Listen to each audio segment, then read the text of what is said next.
This is CNN Breaking News.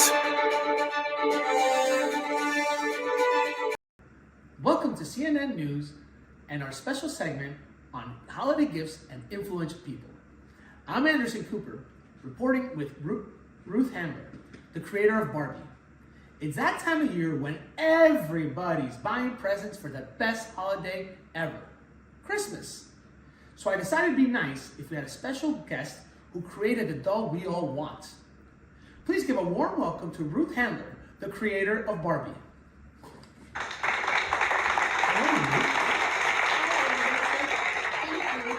It's a pleasure to be here. Pleasure's all mine. Please sit.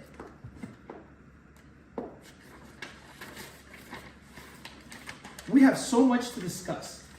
So as you know, the new Barbie movie just came out, and Barbie is on top of every girl's Christmas list. So in spirit of all things Barbie, I wore my Knuff sweater just for this interview. I love it, and I love your enthusiasm.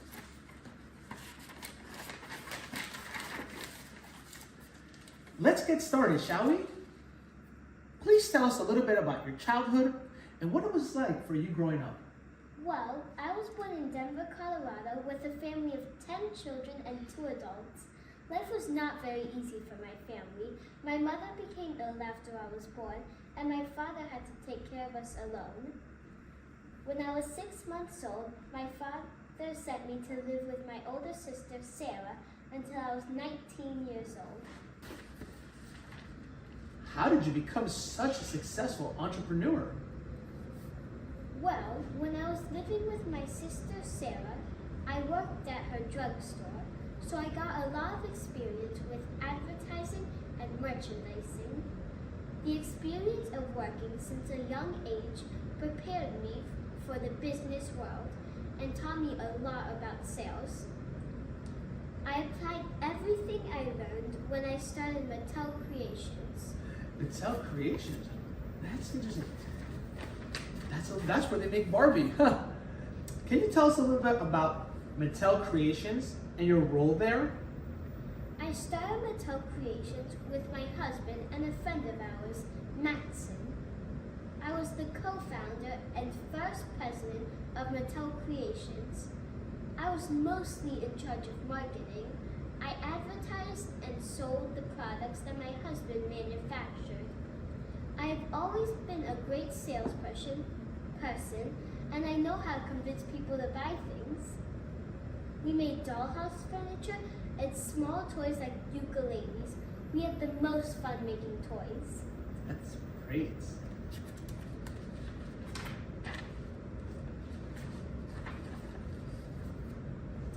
Now Ruth, tell me, where did you get the inspiration for Barbie?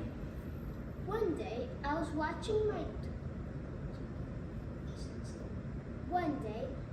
watching my daughter Barbara and her friends playing with adult paper dolls because they did not want to play with baby dolls anymore. But the paper dolls were just made out of paper, with paper clothing. I thought it would be great if girls had a plastic version of these adult paper dolls that they could dress up and accessorize. When I presented my idea to the all-male committee at Mattel, they rejected the idea. They said the process would be too expensive and it wouldn't sell because they thought parents would not buy their daughters dolls with curves like adult women. However, nothing made me want to do something more than when someone said it could not be done. So, I kept working on my idea. Then, on a trip to Europe, I saw a doll that looked so much like the one I wanted to make.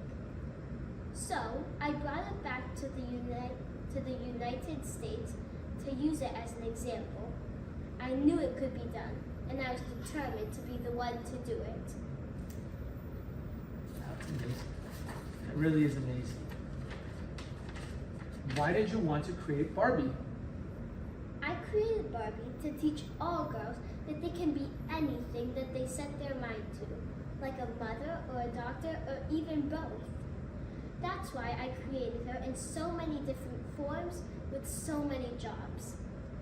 My whole philosophy of Barbie was that through the doll, the little girl could be anything she wanted to be. Barbie always represented the fact that a woman has choices. Very true, very true. It's just incredible.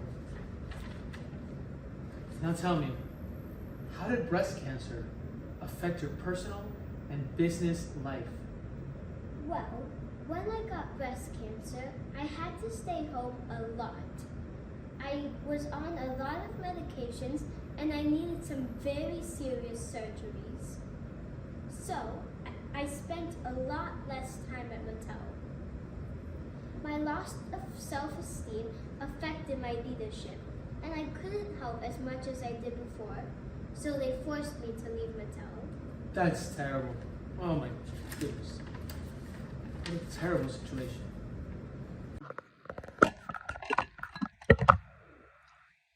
That's terrible. Now, Ruth, can you tell me about your company, Nearly Me, and why you created it?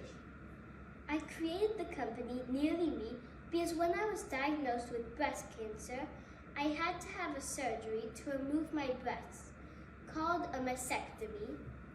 I was left with a flat chest and I didn't feel like myself. My self-confidence was very low. I looked all over for something that would give me real-looking breasts, so I could feel more confident, but there were no products out there for someone like me. I decided that with my background and knowledge in the plastic industry, I would invent the very first breast prosthetics for women. I called the product Nearly Me, and I created the company to sell and market the product.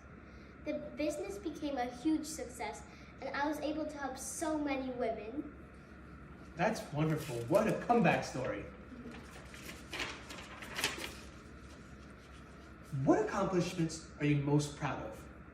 Well, I am mostly known for being the creator of Barbie, but the truth is I am most proud of my prosthetics for survivors of breast cancer. Helping women who have suffered so much is my greatest goal. Supporting and being a part of the community of women who have survived cancer has been the most rewarding part of my life. You are such an amazing person. You have done all of these amazing and wonderful things, and you've accomplished so many wonderful things. And what you're most proud of is helping women who have gone through such a horrible experience, which is cancer. That is just truly amazing. Thank you. How do you want to be remembered in the future? I want to be remembered as not just the inventor of Barbie and owner of Nearly Me, but also as a woman who made a difference and inspired women and girls all around the world to be strong and to be true to who you are. Thank you so much, Ruth, for coming in and sharing your story with all of us. It's been an honor and a pleasure having you here. The pleasure's all mine, Anderson. Thank you so much. Everyone, Ruth Handler. Thank you. Bye, everybody. Bye. Thank you for watching, and stay tuned for next